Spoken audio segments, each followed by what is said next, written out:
खरं सांगतो माहेराबद्दलचं प्रेम कसं असतं बऱ्याचदा बघा बरं का माता वगैरे नवऱ्यासोबत नवऱ्याच्या पाहुण्यातलं कोणाचं लग्न जर असेल नवरा एक तास जाऊन गाडीवर बसतो पण बाईचं उरकत नाही थांबा की 1:30 वाजता आहे एवढ्या लवकर जाऊन काय करायचं आहे काय करत आहे एवढ्या असं म्हणते आणि तिला माहेरला जायचं राहते सकाळी 6ला मेकअप करून बसते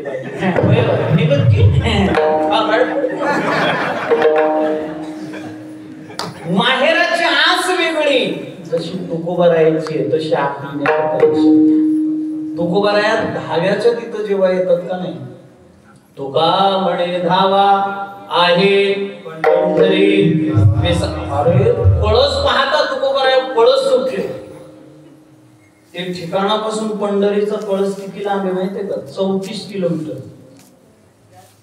34 किलोमीटर आता असेल रस्ता वाढला असेल जास्त असेल तिथून तुकोबाराया पळस सुटायचे आणि थांबायचे कुठं मंदिरापाशी तुकोबाराया गेले दर्शन घेतलं आणि दर्शन घेऊन तुकोबाराया माय बापो नामदेव पायरीचं वगैरे दर्शन घेत आतमध्ये जात आहेत नामदेव पायरीनंतर डाव्या हाताला गणपती बाप्पा नंतर तुळशी मातेचं दर्शन नंतर माय बापा गरुडाचे पायी ठेवी वेळोवेळा तिथून माय बाप्पा आतमध्ये जात आहेत कारंजी मंडप आहे तिथून मग भगवंताचं शेष घर आहे आत गेले पंढरीनाथाचं दर्शन घेतलं आणि दर्शन घेता क्षणी माय बापा त्या ठिकाणी तुकोबारायांनी थोडस एक गोष्ट पाहिली बरं का काय पाहिली ज्याच्या आपण दर्शनाला चालूय त्याचा चेहरा आपल्याला दिसला पाहिजे बरं का लक्षात घ्या काय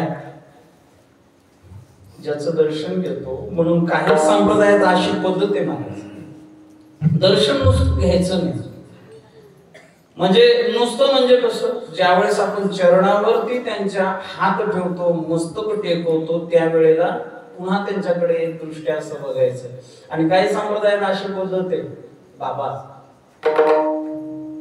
महाराज अशा हात मारायचे त्यांची दृष्टी आपल्यावर पडली पाहिजे तोपर्यंत आपण त्यांचे चरण सोड आता पद्धत वेगळीच झाली आता तर काय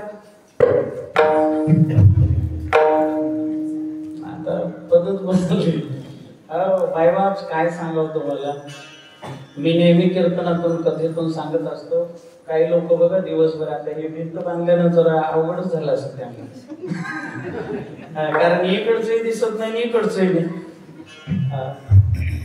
तिथूनच रस्त्यावरून देवाचं दर्शन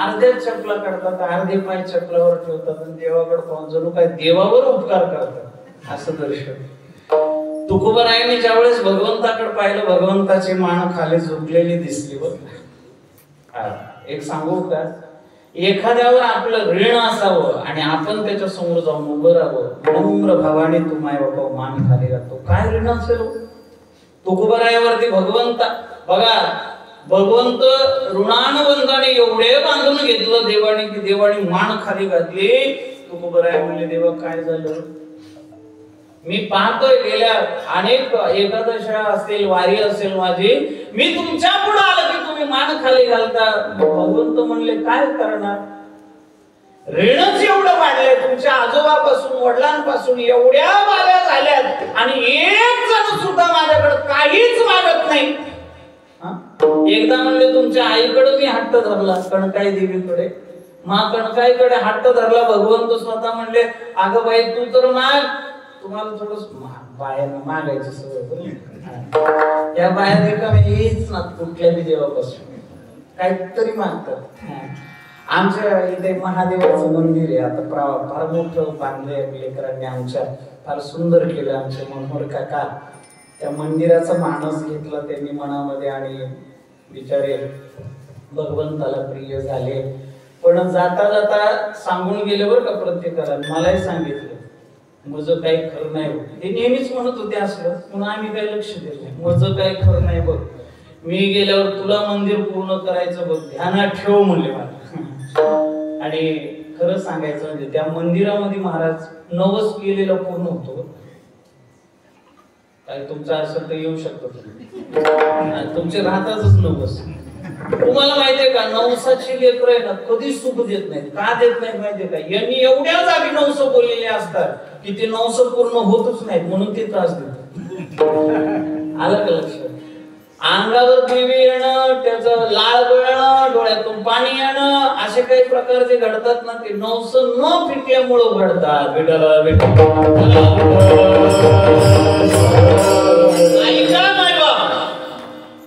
कणकाई देवीला हट्ट केला. देवानं म्हणले आई तू तर माग बाई, जरा काहीतरी तुझा नवरा मागत नाही, सासरा मागला नाही, तू तर माग.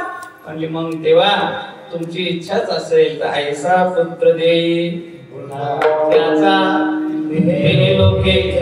तुझं नाम संकीर्तन करणारा मला पुत्र होऊ दे देवा, असं मागणं मागितलं माग कणकाईनं. आणि देवाने त्या ठिकाणी आशीर्वाद दिला. अजूनच वाटलं, कारण तू उभा राहील सुद्धा काही न मागता देवाच्या अनेक वाऱ्या केल्या.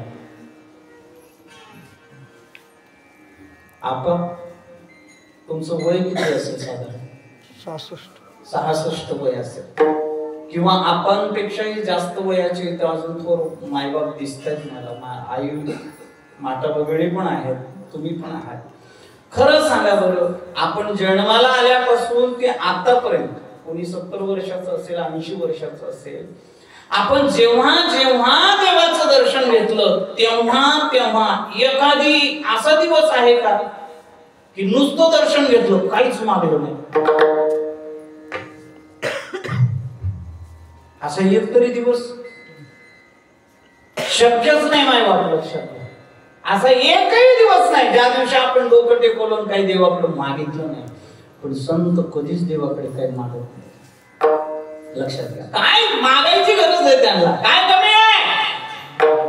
हट्ट धरला बरं का. दृष्टांत सांगतो. रामायणामध्ये असा प्रसंग घडला, ज्या वेळेस माय बाप मामाच्या घरी गेलेले भरत आणि शत्रुघ्न परत आले आणि त्यांना कळालं की रघुनंदन रामप्रभू मैया सीता लखन हे वनवासाला गेलेत आणि त्याला कारणीभूत माझी आई आहे. मांगव दुसरो वर कर जोरी पुरवहुनाथ मनोरथ मोरी. काय मागितलं? तापस बेस विशेष उदासी 14 वर्ष राम वनवासी.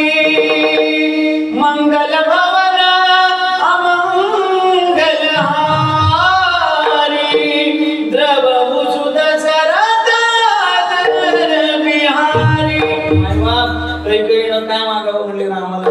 14 वर्षाचा म्हणा प्रभू गेले, भरताला कळालं आणि भरताने आईचा हात झडकारून दिला. म्हणले तू कुलट आहेस, पापिनी आहेस, बालघातिनी आहेस. मी जन्माला आल्या माझं नरड का दाबलं नाही तू, मला विष का पाजलं नाही तू, आजपासून तू माझी आई नाही, मी तुझा पुत्र नाही असं म्हणून नाही बापा. खरं सांगा बरं, अयोध्येचं ऐश्वर्य कमी होतं का? अयोध्येच्या सिंहासनावरती काही न करता भरताला बसायचं मायबाप सगळं प्रयोजन झालं होतं. भावाच्या हिश्श्याची थोडी जरी जमीन आपल्या वाट्याला आली तर किती खुश होतात. लक्षात घ्या, भरत यांचं केवढा त्याग, केवढं वैराग्य त्यांच्या अंगी. ज्यावेळेस भरत निघाले बरं का सुमंत सोबत, सुमंताने सर्वप्रथम शृंगेरपूरच्या राजाला भेट घालून दिली. सांगितलं भरता